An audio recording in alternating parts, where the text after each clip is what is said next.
მებით ახლა მე წავაწყდი ვიდეოს, რომელიც არის სატვირთული 22 წელს.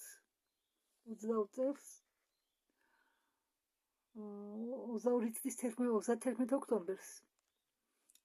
ეს ის პერიოდია, როდესაც უკრაინაში დაიწყო ახლა არ მინდა აღხიათ თქვა პროცესები, თქვენ იცით, მე რას გულისხმობ და ამ ვიდეოს გადათარგმნა მე გადაწყვიტე არა იმიტომ, რომ წარსულინო მიზეზები კი აქ ნამდვილი მიზეზებიცა იმისი თუ რატომ დაიწყო ეს მოვლენები, მაგრამ მე მინდა გადაწყვიტე ამ ვიდეოს გადათარგმნა იმიტომ, რომ აქ უსანინი ყვება, ხო, შულზეა ვიღაცასთან სტუმრად, რა მნიშვნელობა ვინ არის, ყვება თუ რა მოყვება ხორცის ჭამას. როგორ გრძნობენ ცხოველები თუ ადამიანმა ხორცი რომ შეჭამა, თურმე გრძნობენ ხელად, ისევე როგორც მცენარეები გრძნობენ, გადასცემენ ინფორმაციას დაუშვათ, თუ შენ პირველ ხეზე მოწყვიტე ფოთოლი, სწრაფი მესიჯით გადაეცემა ყველა ხეებს, რომ ამ კაცმა მოწყვიტა ფოთოლი. და კიდევ თუ რატო ხდება, კი, კატაკლიზმები და მიწისძვრები და წყალდიდობები ხდება ხანდახან, იმიტომ რომ დედამიწა ვითარდება, ევოლუციონირებს, მაგრამ უმრავლეს შემთხვევაში ეს კატაკლიზმები არის გამოწვეული ადამიანის აგრესიული და ნეგატიური ენერგიებით. ხო. და ამიტომ გადავწყვიტე მე ნუ მიწყენ თუ ვინმეს არ მოგეტონებათ რამე ისეთი რაც ითქმება, მეც ბევრი რამე არ მომწონს, მაგრამ ზოგჯერ არის ისეთი საკითხები, რომელიც ჩვენ გვჭირდება, რომლის გაგება გვჭირდება. არ დავიწყოთ. უსანინი ამბობს, რომ კი იცით 2020 წელს რა ავადმყოფობა ძინვარებდა, სახელს არ ვიტყვი, შეიძლება დამბლოკო. და როდესაც ვერ მოხდაო ამ სამედიცინო მხრიდან საჭირო ხალხის განადგურება, გამოიყენესო ეგ კონფლიქტი უკრაინა და ქვეყანა რუს შორის, ხო და დიდი კომპანიები ტოვებდნენ ევროპას. უსანინი არის სტუმრად ალექსანდრ კასტელიოვთან. ალექსანდრ კასტელიოვი არის პოლიტიკური მოღვაწე და ალბათ ამ შოუს წარებელი, ხო? და ამ პიროვნებამ ჩამოართვა ინტერვიუ იმ საკითხთან დაკავშირებით, რომელიც მე თქვენ ჩამოგითვალეთ ვიდეოს დასაწყისში. ხო, ახლა კი ის იყო შესავალი, ახლა კი დავიწყოთ. ალექსანდრ უსანინი ამბობს, რომ ჩვენ ცხოვრობთ ინფორმაციის ოკეანეში, აქ არის ბევრი წყალქვეშა, ასე ვთქვათ, დინებები და ჩვენ უნდა ავარჩიოთ თუ რომელს მოусვინოთ, რომელ ინფორმაციას დავუჯეროთ. წამოვიდეთ ეკითხება, თქვენ რა აზრის ახართო, რა ხდებაო ახლა მსოფლიოში? უსანინი პასუხობს, რომ დღევანდელი ძველი სისტემა, ერთპოლარიზებული სისტემა უნდა შეიცვალოს. ეს არის არ დავიწყდეთ 22 წელი, მაგის მერე ბევრი რამე მოხდა. და თქვენ გაიგებთ თუ მე რატომ გადავწყვიტე ამ ხნის ვიდეოს გადათარგმნა. მაშინ ხალხი იმ მომენტისთვის 22 წელს ხალხი ელოდებოდაო, რომ ყველაფერი თავის ადგილს დაუბრუნდებოდაო, მაგრამ იმ წელზე დაბრუნება იყო შეუძლებელიო, რადგან ხალხს უნდაო ცვლილება, ბევრს უნდაო ცვლილება, ბევრამ უბრალოდ შეიცვალაო, გინდა არ გინდა შეიცვალაო. ძველი სისტემის დანგრევა დაწყებული იყო და ეს ძველი სისტემის დანგრევა იმ პერიოდში მიდიოდა ამ წელს, როდესაც ინტერვიუ ჩამოართვეს უსანინს. წამყვანი ეკითხება, გასაგებიაო, რომ უკრაინაში გადაიკვეთაო ორი მოპირისპირე ძალა და ამაში გინდა არ გინდაო ღებულობთ მონაწილეობა ყველანიო. და აქ სრულიად ღებულობს მონაწილეობას მთელი დასავლეთი. ეუბნება წამყვანი. ქვეყანა არის ინსტრუმენტი და ინსტრუმენტი ყველა პროცესებისთვის, რომ მე შეგნებულად არ მინდა დავასახელო ამ ქვეყნების სახელწოდება. რაც ხდებოდაო ბოლო 3 წლის განმავლობაში, მანამდე მაგ კონფლიქტამდე ხდებოდაო სამედიცინო განხრითო, სამედიცინო შეწყვეტებითო. ეს იყო ესე იგი კვამლის ფარდა ძველი ეკონომიკური სისტემის დასანგრევად, რომელმაც თავისი თავი ამოწურა ყველა პარამეტრების მიხედვით. ესე იგი იმ დროს იმ 22 წლისთვის ამერიკასო ქონდაო განზრახული დაენგრეო მსოფლიოს ეკონომიკური სისტემა და პირველ რიგში ევროპის ეკონომიკური სისტემა. მაგრამ სამედიცინო გზით ეს ვერ მოახერხა. და ამერიკა აიძულებს თავის ეგრეთ წოდებულ პარტნიორებს, მაგრამ სინამდვილეში ამერიკა მათ ყოველთვის თვლიდა კონკურენტებად და სურდაო რომ მათი იმ დროინდელ ამერიკის მთავრობას სურდაო მათი დაღარიბება, მათი ფინანსური სისტემის დანგრევა და მათ აიძულესო ევროპა გამოიყენებიაო სანქციები ქვეყანა რს წინააღმდეგ. თუმცა მათ ესმოდათ ამ სანქციები ვისაც შემოქონდა ქვეყანა რუს წინააღმდეგ, რომ ამით ისინი თავის თავს იზარალებდნენ, მაგრამ სხვა გზა არ ჰქონდათ. და ეს მათ გამოუდისო, ამერიკას გამოუდისო ამის გაკეთება. გერმანია უშვეს Volkswagen-ს კი იცით და გერმანიამ გადაწყვიტა თავისი ქარხნები გადაიტანა ამერიკაში და იქ გაეგრძელებია მანქანების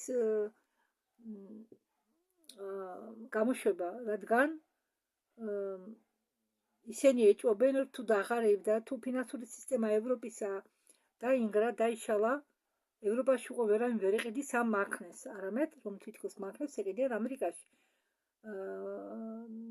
არა, ეს ყველაფერი იყო იმ წლებში, უკანა წლებში. ახლა სიტუაცია შეიცვალა. ახლა როგორც მე თქვენ გეუბნებით, კაბალას უთავდება, ეწურება ვადა, მერე ის უნდა გადადგეს, კაბალას მიცეს რაღაც ვადა და მისცეს კიდევ საშუალება თავისი რაღაც კონტრაქტები, რაღაც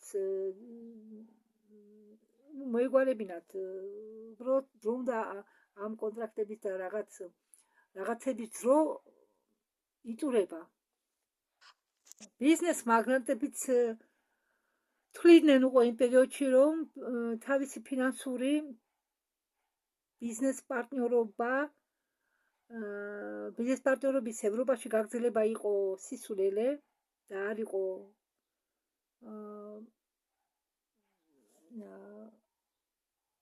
როგორ გავიხსენებ, არ იქნებოდა შემოსავლიანი თუ დაიშლებოდა ევროპის ფინანსური სისტემა. კი, სანქციების შემოტანით ამერიკას უნდა დაესწრებინა რუსეთის ფინანსური სისტემა, მაგრამ აგრეთვე მათ უნდა დაესწრებინათ ევროპის ფინანსური სისტემა. და ტრიგერად გამოიყენა ქვეყანა ამერიკა, იმ დროინდელმა ამერიკა. წამყვანი ეკითხება, ხო, მაგრამ ამაზე შეიძლება საწინააღმდეგო თვალსაზრისი გამოხატონო, ამბობენ რომ პრეზიდენტმა, ქვეყანის პრეზიდენტმა ბატონმა პუმ დაიწყო ეს კონფლიქტი. უსანინი პასუხობს, რომ ის პრეზიდენტი, ქვეყანა რუს პრეზიდენტი სწავლობს ისტორიის შესწავლებზეო. მეორე სამამულო ომის შემდეგ პრეტენზიები ჰქონდათ სტალინის მიმართო, რადგან იყო სადაზვერვო ინფორმაცია, ბევრი სადაზვერვო ინფორმაცია, რომ გერმანია აპირებს საბჭოთა კავშირზე თავდასხმას, მაგრამ სტალინის არ ჯეროდაო და ძალიან ბევრი მილიონობით ადამიანის სიცოცხლე წაიღო მეორე სამამულო ომმა, რომ მოულოდნელად შეიჭრაო გერმანია საბჭოთა კავშირის ტერიტორიაზე და რომ ასეთი სიტუაცია არ გამეორებულიყო, ქვეყანარუს პრეზიდენტმა ირჩეო პირველი დასხმოდაო თავს ქვეყანაუს, იმისათვის რომ ნაკლები ყოფილიყო მსხვერპლი რუს მოსახლეობას შორისო, მაგრამ მე რა არ მესმის, იცით? იმდენი რუსი მოსახლეობა ბიჭები დაიღუპა, რუსი ბიჭები იქ ქვეყანა ორივე მხრიდან, მაგრამ ხომ მაინც დაიღუპა მისი ახალგაზრდა თაობა იქ.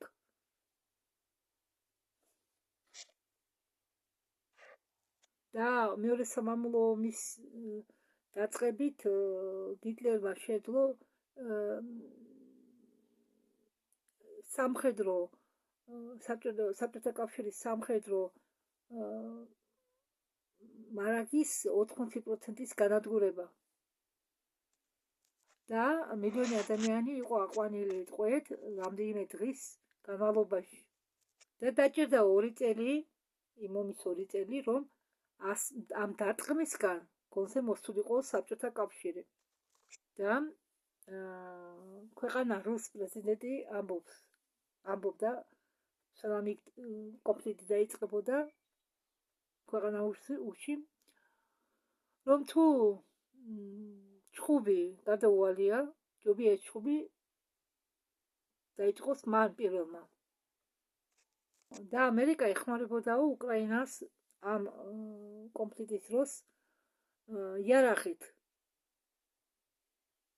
და ის იარაღი რომ გამოყენებული იყო ელენერის და დნრის წინააღმდეგ, იქ იმ ადგილზე დღეს იქნებოდაო უდაბნო. ალბათ ისეთი იარაღის გამოყენებას აპირებდნენ.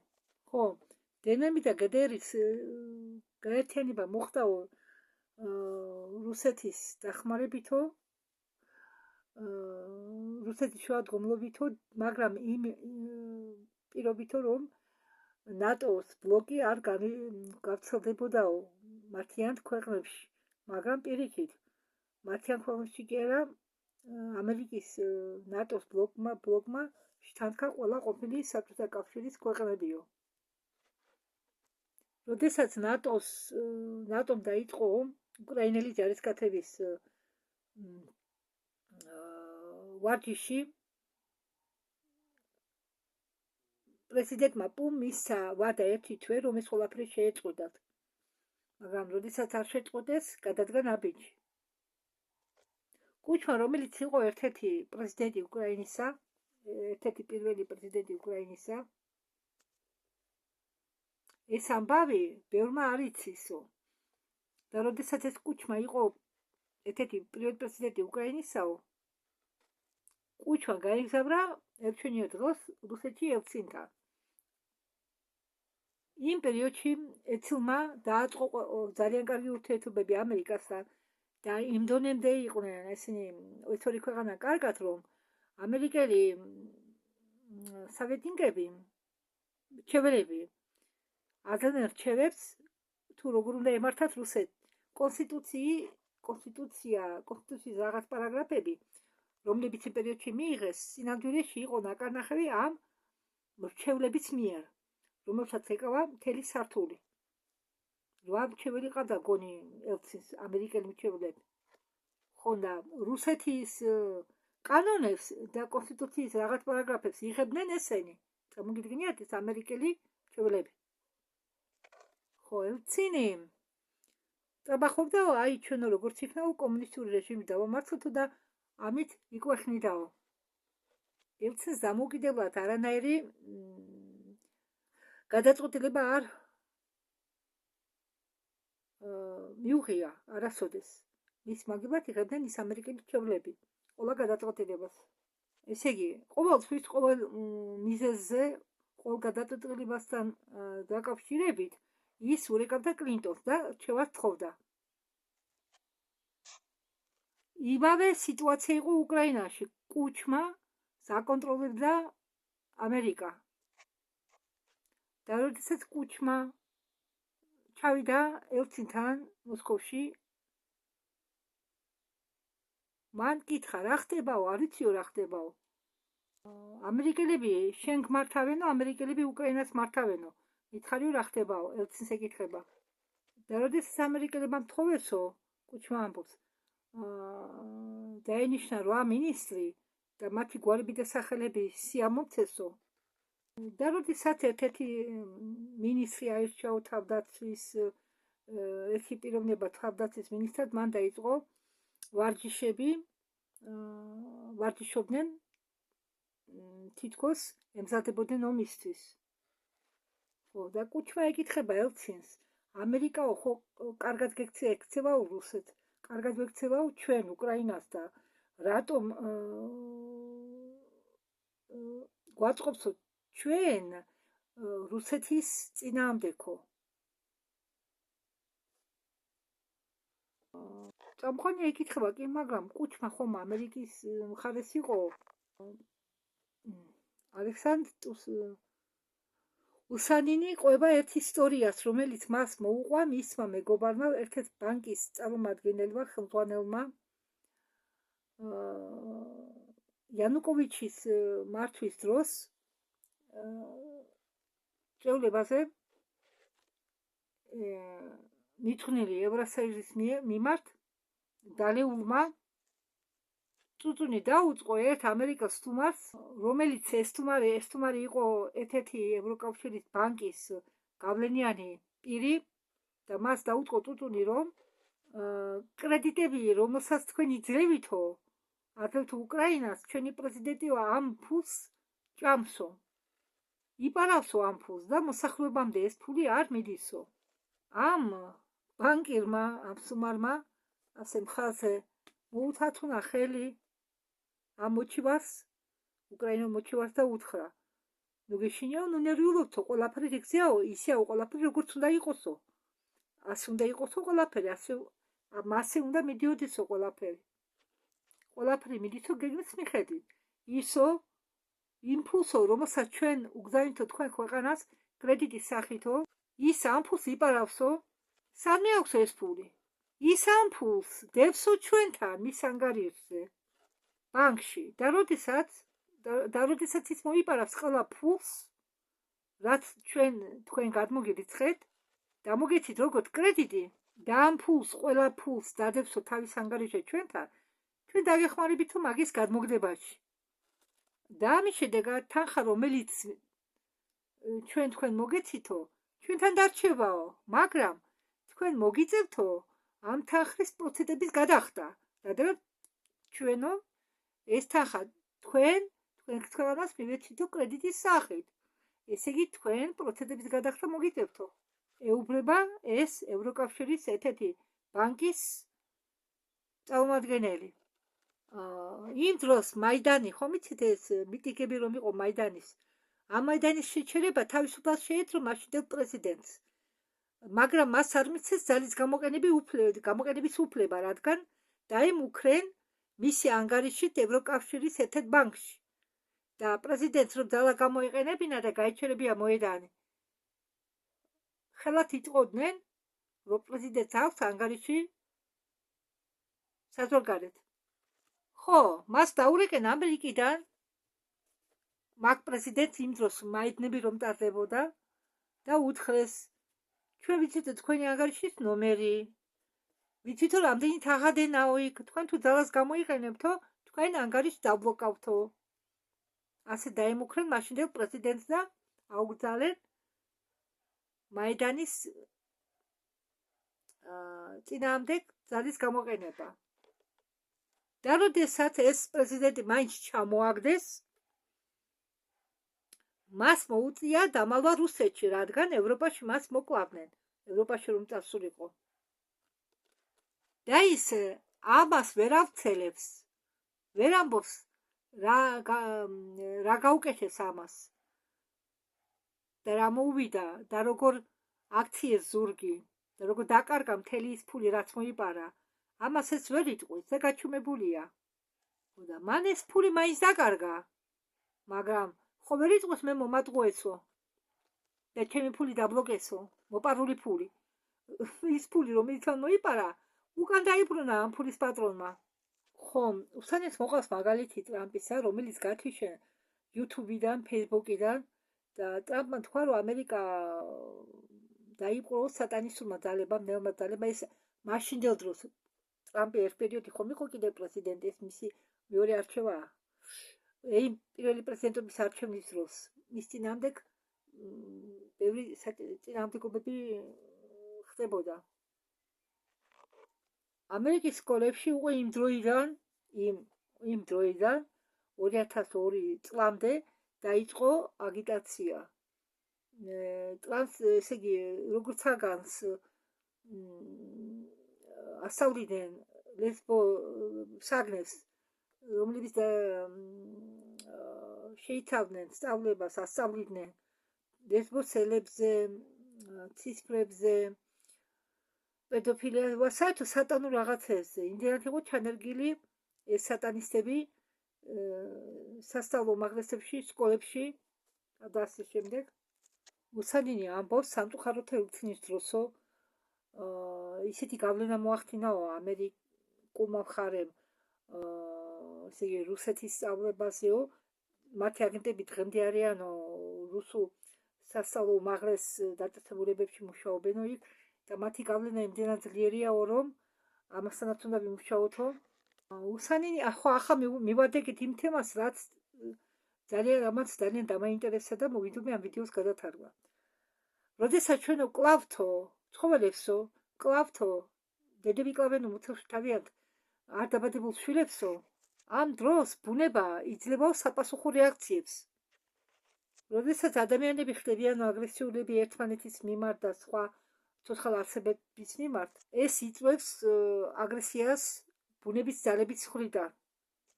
და ბევრმა ლიდერებმა, ბევრმა საჯარო მოღვაწეებმა, ბევრმა მწერალმა იცის, რომ ომი ხდება მაშინ, როდესაც ხდება ბოյნა, ქართულად ეთიტოტით. ხო, სანამ იარსებებს სასაკლაო, ომები იქნება ყოველთვის. ჩვენ გვახსოვს, რომ ამდენი წლის უკან ნეპალში მოხდა ძალიან ძლიერი მიწისძვრა და ეს მოხდა მაგის შემდეგ, როდესაც ერთ-ერთი რელიგიის მიმდევრები, ბონი, მე არ პირველად მესმის ეს რელიგია, ბონის რელიგიის მიმდევრებმა სტადიონზე დაკლეს 6000 ხარი. კატმანდუში უკაცრავად შემეშალა სხვეპლად შეტერეს 7000 ხარი. ხო, უსანინს მოყავს მაგალითი იმისა, რომ რადგან ეს ვიდეო 22 წელს ატვირთული ოქტომბერში, ესე იგი აქ საუბარია 21 წელზე.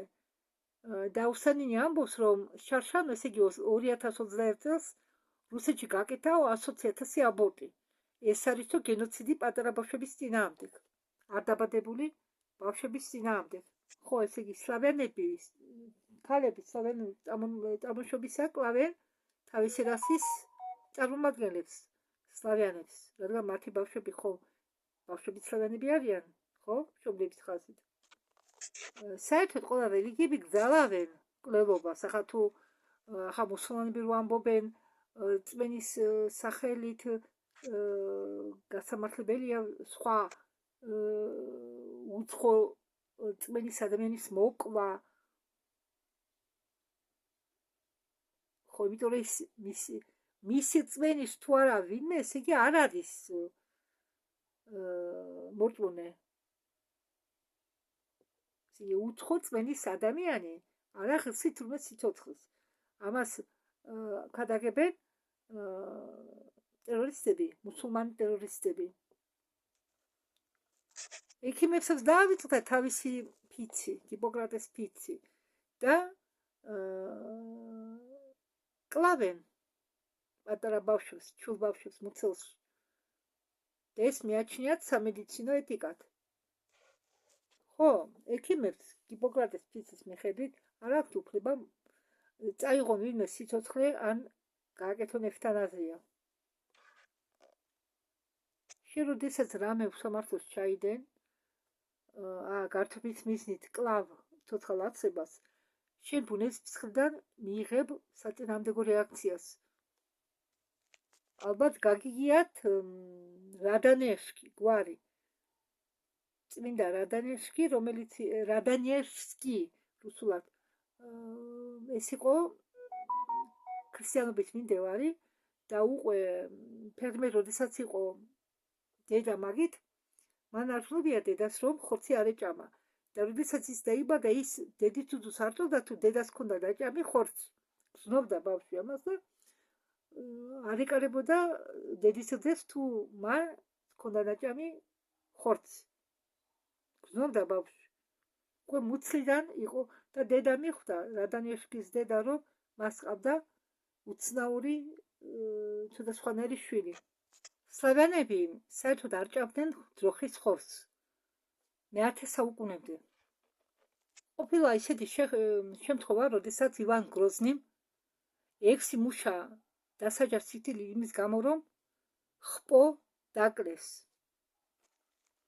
უბრალოდ მოხდა ისე, რომ მათ მეტი საჭმელი არ ქონდა და მაგათმა ხპო დაკლეს, რომ ეჭამათ.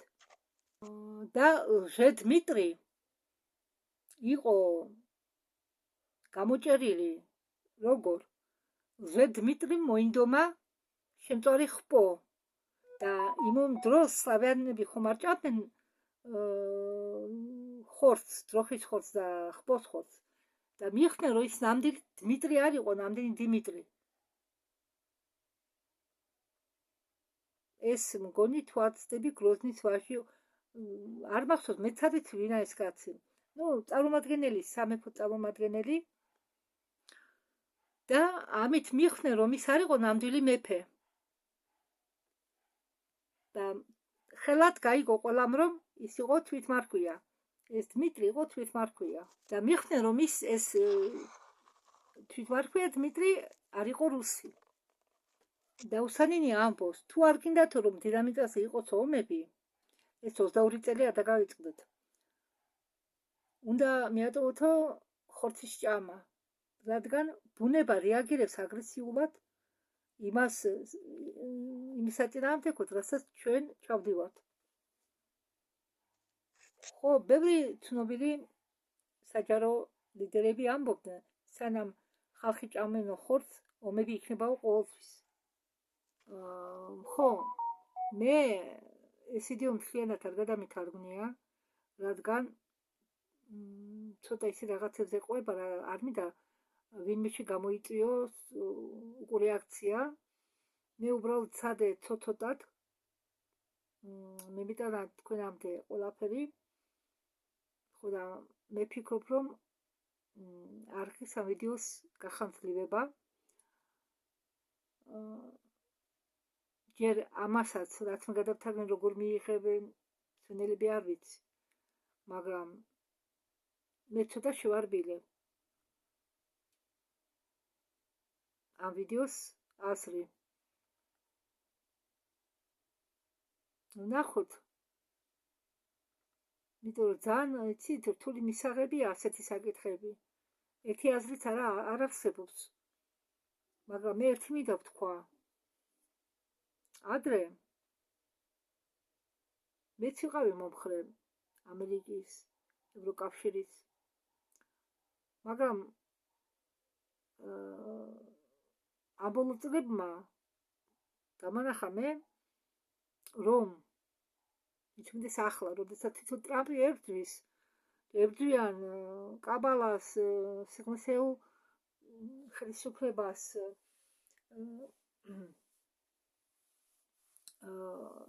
ებრძვიან სატანისტებს და აგიტაციას უკეთებენ სქესის შეცვლას სკოლებში. ხო, დასჯიან მშობლებს თუ ბავშვი წინააღმდეგებიან, როდესაც ბავშვმა უნდება სქესის შეცვლა, არ აქვთ უფლება შეეწინააღმდეგონ თავიანთ შვილებს. და საერთოდ ხომ ხედავ, ადრინდელი ამერიკა, ახლა არა, ახლა სხვა სიტუაცია. ადრინდელი ამერიკა აწარმოებდა მრავალფრონტიან ომებს, კონფლიქტებს. და ფიქრობ ახლა მე ჩვენ საქართველოში რა ხდება, არ მინდა პოლიტიზირება ამ ვიდეოს. რადგან არის დრო, ბევრი დრო მაქვს კიდევ სანაფირი გაითიშება. თუმცა მინდა ჩვენ საქართველოსაც ვილაპარაკოთ.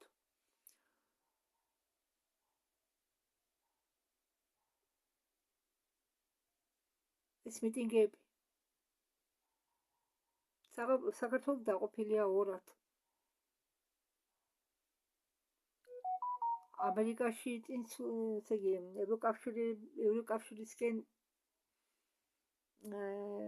ევროკავშირის ამერიკის მომხრეებზე და რუსეთის მომხრეებზე. ჩუმოკარგებო, აქ არც ერთი მომხრეები არ იქნება მოგებაში. იმიტომ რომ საქართველოში მიდის ბრძოლა ჩვენი ქართველობის განადგურებას.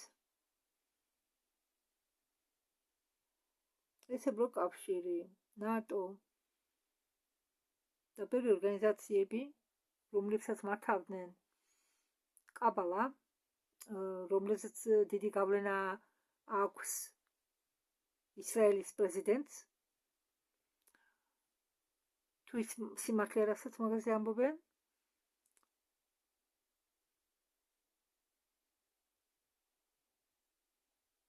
და ფიქრობ,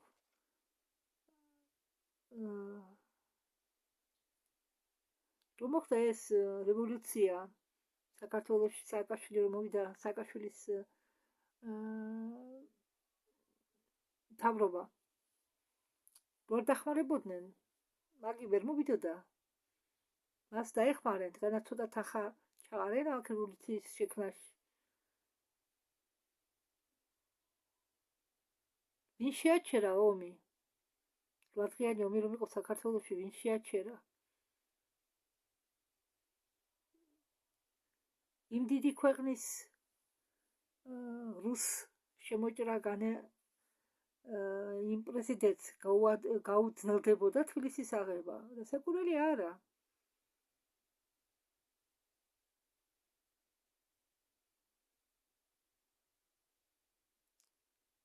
იცით რა, მე ერთ გეტყვით თქვენ.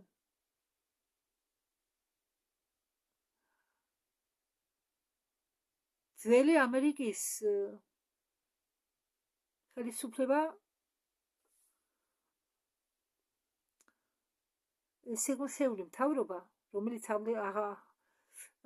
ახდენდა გავლენას მთელ მსოფლიოზე, მათი ბოლოები დათვლილია.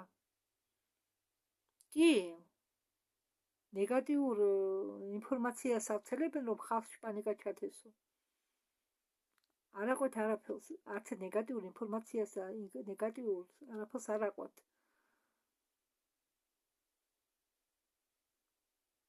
ხელისუფლება შეიცვალა ამერიკაში. ტრამპი ცვლის ძირფესვიანად ყველაფერს. ეს თქვენი ევროკავშირი,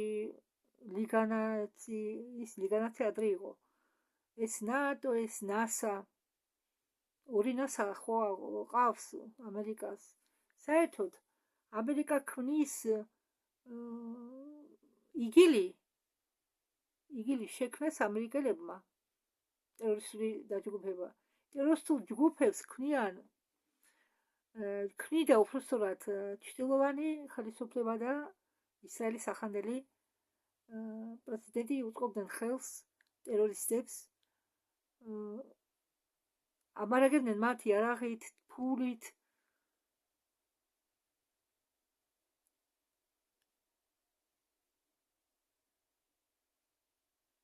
მე არც ერთი სახელმწიფოს წინააღმდეგ მე არა ვარ არც მომხრე, არც ვინმეს წინააღმდეგი, იმიტომ რომ საქართველოშიც ახლა მიდის ბრძოლა პარტიების შორის კი არა. საქართველოში მიდის ბრძოლა ორი ძალის წინააღმდეგ. ნელი და ნათელი ძალის წინააღმდეგ. ახლა ვიღაცას გაიცინება. დიახ, საქართველოშიც აქვს ნელი და ნათელი ძალები.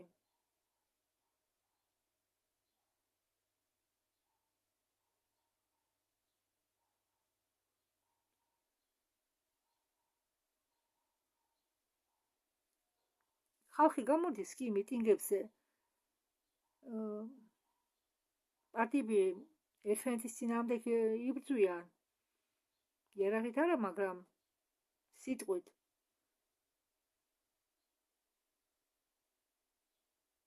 მაგრამ დგება ის ჟამი, როდესაც დაიმახსოვრეთ ჩემი ნათქვამი. ვერც ერთ პარტიას გავლენა ვერ ექნება. დადგება ისეთი ჟამი, როდესაც საქართველოს თავში ჩაუდგებიან ახალგაზრდა თაობა ამ ძველი პარტიების გავლენის გარეშე. პარტია არ იქნება, პარტიები კი არ იქნება, იქნება ერთიანი, გაერთიანებული ქართველების მთავრობა, რომელიც დარჩება რუსეთის კავშირში. რუსეთი ახლა, მაგრამ ეს რუსეთი შეიცვლება და სლავიანური გახდება. ის კი რა შეიძლება ამ კავშირში ბევრი სხვა შევიდეს, იმიტომ რომ არ იქნება ომები. არ იქნება ეს დაქუცმაცებული ქვეყნებიც არ იქნება. იმიტომ რომ ჩვენ ერები კი არ ვართ, ჩვენ ვართ რასები. რასების მიხედვით.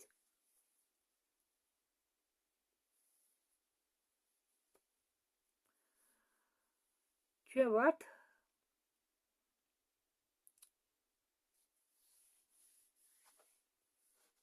ჩვენ დედამიწაზე იმდენად შერეული ერთმანეთში, იმდენად ასიმილირებული, რომ მე მგონი შეცდომა ვინმეს რასად წარმოადგინო, ვერათ უბრალოდ. იმიტომ რომ ავიღოთ მონღოლები გავარიან ჩინელებს, უზბეკები გავარიან ჩინელებს, ტაჯიკები გავარიან ირანელებს, ტაჯიკები, ოსები და ირანელები გავარიან ერთმანეთს თვალების ჭრილით, ხო? საერთოდ ბევრი ცხოვრობს სლავიანური ტიპის მოსახლეობა. ჩეჩნებში ძალიან ბევრია სლავიანური ტიპის მოსახლეობა.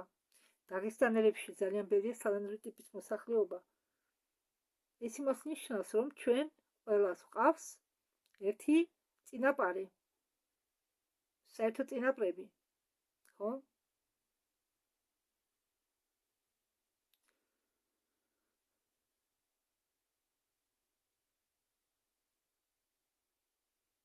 და როდესაც ვინ გამოდის მიტინგზე, ის ხომ ხარჯავს ენერგიას, ხო? საუბარი წყვილით. არა. მე წინამდე არ ვარ არაფრის.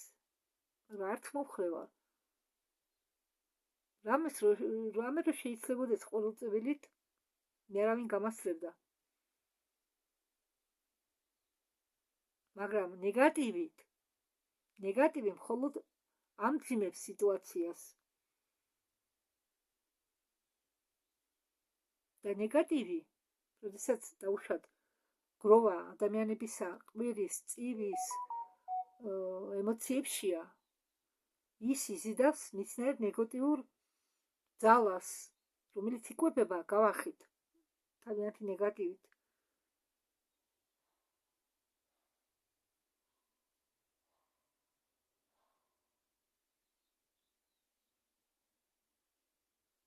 ადამიანების ნეგატივით, ემოციებით და ვზარალდებით ისევ ჩვენ.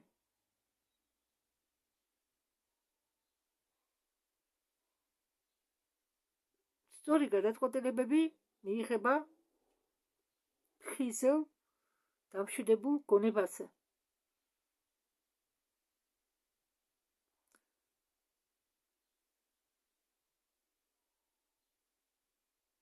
ვერტუნეთ. არც ისე შორია იმ დრომდე, როდესაც სისტემა შეიცვლება დედამიწაზე, ფინანსური სისტემაც შეიცვლება. ჩვენ გადავალთ კვანტურ კომპიუტერზე, კვანტურ ფინანსურ სისტემაზე. კორუფცია არ იქნება, არ მოგატყუებენ. პროცენტებზე სესხების აღება არ იქნება, კრედიტების აღება არ იქნება. და ჩვენ გვექნება იმის საშუალება ვაკეთოთ ჩვენი საყვარელი საქმე, რომელიც ჩვენ სამნებას გვრის, რომელსაც ბედნიერება მოაქვს.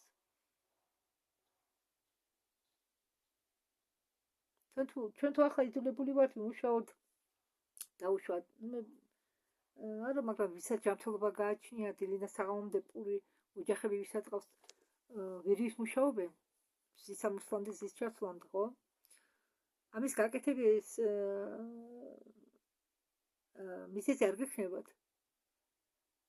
იმიტომ რომ თქვენი ცხოვრება, თქვენი სიამონების კარგ გაგებაში.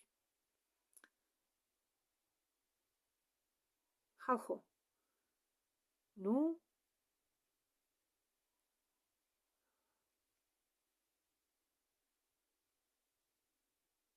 დახარჯავთ სათითო ენერგიას ტყუილად, თქვენ ემოციები გააკონტროლეთ, მიცემთ ემოციებს თქვენზე გავლენა იქონიოს. თავარია შეინარჩუნოთ სიმშვიდე.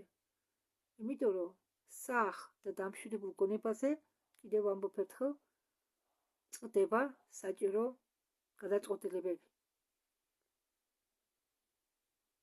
კვებად ბნელ ძალებს.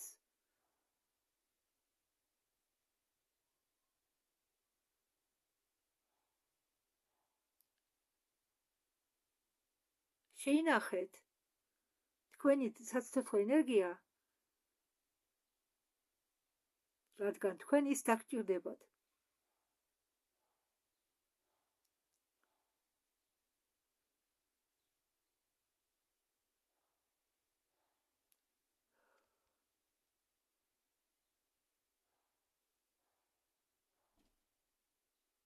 კარგი, მოდით ამ ნოტაზე დავამთავროთ ეს ვიდეო. დროებით